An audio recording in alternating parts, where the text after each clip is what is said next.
Welcome to Podcast 83, a regular look at the news, stories, and trends related to Michigan's 83 counties from the Michigan Association of Counties. Good afternoon, everyone. Welcome to Podcast 83, the podcast put on by the Michigan Association of Counties. We are joined by the government affairs team here at MAC, Deena Bosworth, Samantha Gibson, and Jimmy Johnson. Good afternoon, everyone. How we doing? Pretty good. Pretty good. Tigers are 1-1 in the playoffs. Lions won again. Michigan State struggled. Michigan won. Didn't catch the Central Michigan Western scores. But it was a big sports weekend with the Tigers in the playoffs now. So that was good. Fun. Baseball playoff. It was fun to watch. I think we were all in recovery mode, but yeah. Right, yeah, but from the conference and everything. But the wild card playoff was a hot topic at the conference. Meaning everyone wanted to watch it. I found some time to sneak off and catch it, part of an inning and run back downstairs. You had to, Yeah, bar TV here or there. Yeah, it was on all the TVs.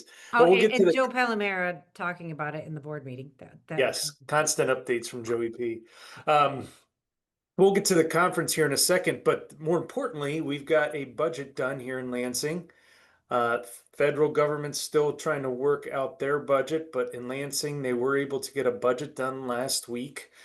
Finally, he signed by the governor. Was it Saturday? No, she's due to sign it on the 8th, right? I don't think she signed it yet. Oh, she hasn't signed it yet. Okay, but they voted on it on Friday, right? Yeah, about 4 o'clock in the morning. I think they finished. Okay. So let's talk a little bit about the impacts. We've been giving updates on, all three budget presentations for months now. But now we have a final product, a finished product, a lot of different areas that touch counties. So Deena, why don't you kick us off and we'll go through the different areas. Yeah, it was pretty tumultuous, I think, last week. And like you said, we were at our conference. And that October 1st fiscal year start came and went really without a budget in place. It was very late on September 30th that they decided that they really needed to do a continuation budget. And so the legislature passed a continuation budget, a 1-week continuation budget that the governor signed in the wee hours of October 1st. That gave them time to figure out what they were really going to do in the budget, what it was going to look like, and, kind of dot all the I's and cross all the T's. So that expires on October 8th, and that's how long the governor now has to sign this new version that they finally passed out in the early morning hours of the 3rd? It's Friday morning. And I think, counties didn't do too bad. I'm really proud of all the effort that we put into it. Our county commissioners stepped up to the plate and communicated with their legislators about revenue sharing and what that really means for county government. And at the end of the day, we ended up with the same number that we had in fiscal year 25. So we avoided a 12% cut to our county revenue sharing, thanks to all of our efforts, which was awesome. So it is, again, the $291 million that we received in fiscal year 25. Now, remember, we also had a $29 million increase last year. So that's still, it'll be flat funding for this year going forward. They fixed the boilerplate changes and took care of that. So big reason to celebrate. But there was a lot more in that budget that I think we also have need to celebrate. We've talked for many months about the public safety trust fund bills and how monies would be set aside for public safety. And for our members, I'm just going to recap, counties were not included in that distribution model until this year. And we were really pretty upset about it, that they were passing it and it wasn't going to go to any county public safety infrastructure. But at the end of the day, we've got a $2.5 million one-time appropriation to counties that they can use toward public safety. And then also in fiscal year 26, and it's an ongoing fund, that is $11.6 million. So although our statutory revenue sharing was flat, there are they're calling them public safety revenue sharing payments, and that's $11.6 million, and that should be ongoing to help with public safety initiatives. It's not limited just to the sheriff's department. We can use it on pretty much all of our public safety infrastructure. So that should help alleviate some of the pressure on the county general fund budgets. Now, Sam, you gave a couple things to talk about. We've got what? Prosecutor funding. We talk about that. We do And then you have can some jump into the prosecutor- holy nightmare of distribution formulas. Yes, I'll go through both. The prosecutor item is pretty quick. So there's $17 million in one-time funding to the 15 counties with the highest rates of violent crime. You may remember that was also included in the fiscal year 25 budget. However, those payments have yet to be distributed due to some errors in the boilerplate language, which was fixed in the supplemental alongside the revenue sharing boilerplate that Deena referenced as well. And so the 15 counties from last fiscal year that were eligible, expect those payments soon. It could be the same 15 counties in the next fiscal year. The formula is the same, but of course the rates of violent crime should or could have changed, right? So I'm waiting for the Prosecuting Attorneys Association of Michigan to finish their calculations of what those 15 counties will be eligible for that 17 million. And as soon as we have that, we'll get that out to our membership. Now, on the road funding piece, this is where it gets exciting. There are three components that make up the road transportation funding package as a whole. Number one is the fuel tax swap. So what was sales tax at the pump is now going to be all fuel tax, and that will generate over $1 billion in road funding money. The second piece is the wholesale marijuana tax. That's a 24% tax, and that generates $420 million in revenue annually, estimated. And the third component is the corporate income tax decoupling legislation we've talked about a few times on the podcast, and that will generate year after year until 2030 an additional 88 million in revenue. So the marijuana tax, the corporate income tax will funnel into what's called the neighborhood road fund. Should I pause, let that soak in for a moment before I go into what goes where now?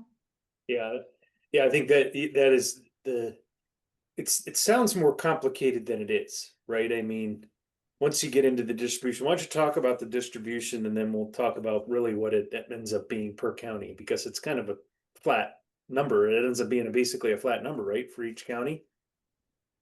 Yeah, I Like, mean, we know now, yes, there'll be a 35.5% increase county by county after the MTF revenue and then the new revenue sources combined are distributed out.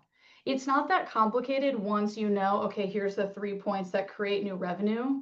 But I'll tell you, Deena and I spent this afternoon, the days leading up to today after the budget passed, pulling all these different revenue sources because they're created in different policy bills. So that was time consuming, but the distribution of the neighborhood road fund is largely to counties. So it's about 1.5 billion total per year. Off the top, there's funding that has to go to critical bridges, grade separation, and public transit. And then once that's taken off the top, counties get the 52% remaining in the neighborhood road fund. So it's about an additional $500 million a year split up to all the counties. And there you get your 35.5% increase. got it. So, originally we were about, or industry's been talking about 3 billion, CRA's talking 3 billion.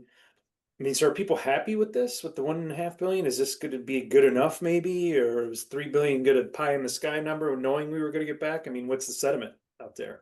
Sentiment.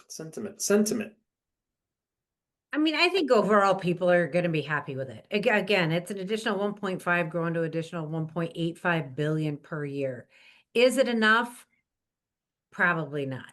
But in this climate, I think this is a great start. It's a great deal because, I mean, everybody knows how much angst there is in Lansing and how long the governor's been trying to get road funding done and passed.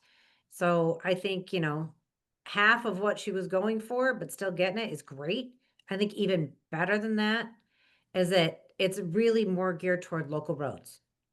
Very local road heavy, which is awesome because we've seen tons of money.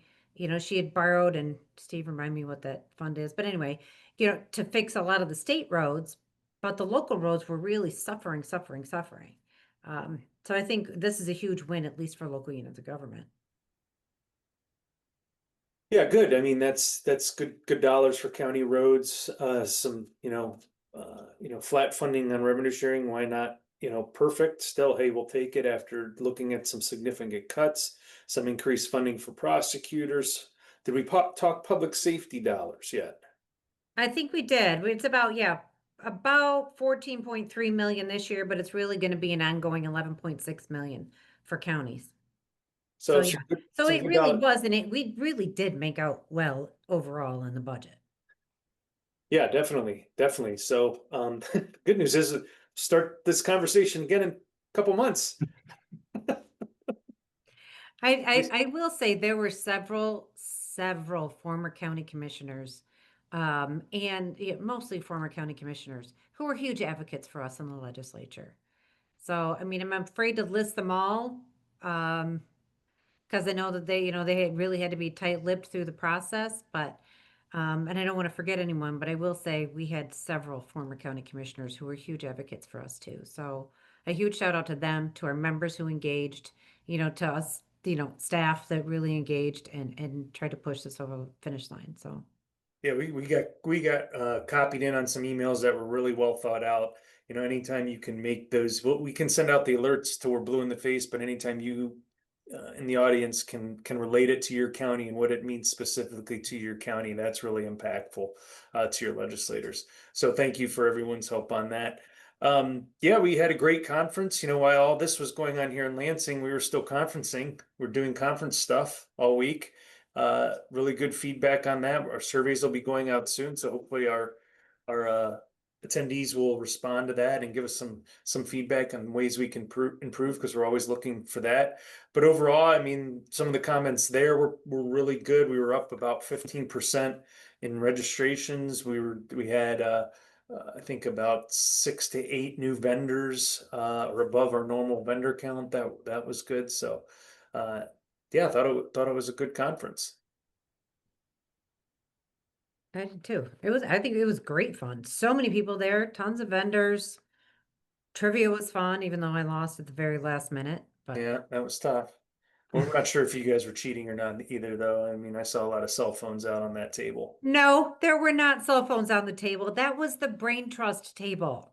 Oh, If there was a cell phone, we were working on the budget. We were really busy Oh, at right. that time, Yes. so Yeah. we're multitasking, yeah. Yes.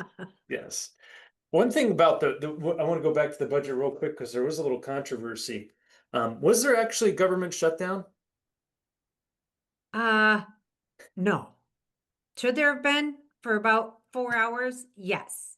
Was there? No, I don't think so. There was a point in time where they were just going to be like, let's just keep everything open. It'll be fine. We'll come to an agreement. There's no big deal. Like even the thought that they could incur expenses after September 30th because they didn't actually have to pay those expenses yet. And sorry. So that doesn't work that way. You can't just say, "Hey, everything's going to be okay," and then just keep doing. No, but isn't that kind of what they're doing at the federal level right now? Yeah. I mean, Yeah. there's been Yeah. some, I guess, changes, but I don't think anything significant. Hence why we're still in a shutdown. But we'll see how that ends up going. All right. Anything else we didn't touch on? Jimmy, you got anything? I feel like we left you out today. Do you feel sad? Actually, I don't have a whole lot. The only thing, I will say, love that the budget happened. However, they didn't take care of our Veteran Service Fund grant. So, that's another one of those things that, everybody listening, keep talking to your legislators about this. We need to get that money backfilled. So, that's the main thing for me. Good. Yeah, they didn't, did they? They didn't fix that fiscal year 25 problem. Nope. So they're staying at the same funding level as they've had in the prior fiscal years, but that funding shortfall is, still not being answered. So that supplemental has to go through. So hoping that we'll start seeing that move here pretty soon. Yeah, that's what I was gonna say. There's still gotta be a supplemental to fix the book, so hopefully Mhm. we'll be able to get that worked into that bill. Yep. All right, well, great. Thanks everyone for joining. Thanks, Deena, Jimmy, and Sam for contributing today, and we will talk to you next week. Thank you for listening to today's episode of Podcast 83.